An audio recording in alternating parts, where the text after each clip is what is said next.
When you live in this world, there are various types of complex interactions happening.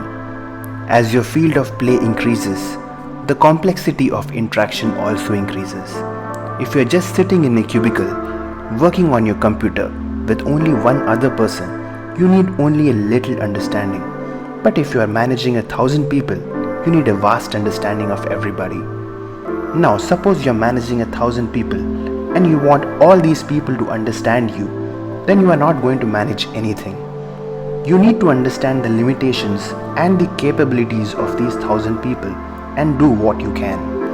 Only then will you have the power to move the situation the way you want it to go.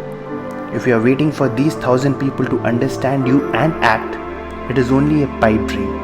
It is never going to happen. The closer the relationship is, the more effort you should make to understand them. Somebody becomes closer and dearer to you only as you understand him or her better. If they understand you, they enjoy the closeness of the relationship. If you understand them better, then you enjoy the closeness. It is not that the other person is totally bereft of understanding. With your understanding, you can create situations where the other person would be able to understand you better. If you're expecting the other one to understand and comply with you all the time while you don't understand the limitations, the possibilities, the need and the capabilities of that person, then conflict is all that will happen. It is bound to happen. Unfortunately, the closest relationships in the world have more conflict going on than between enemies.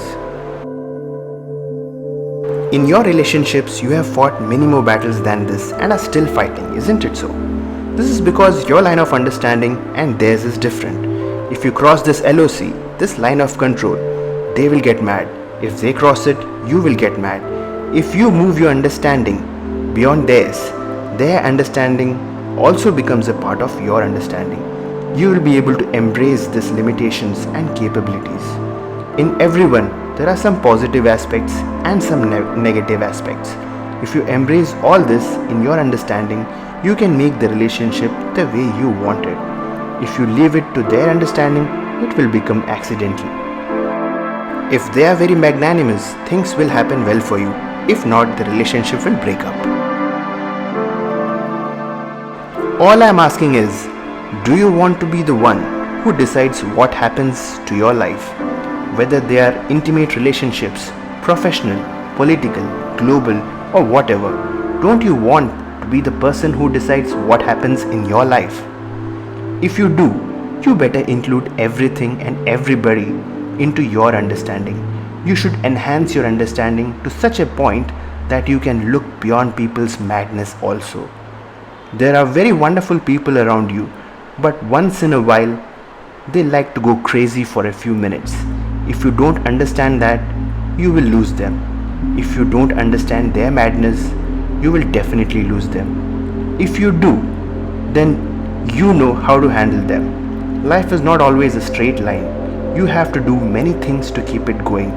If you forsake your understanding, your capability will be lost.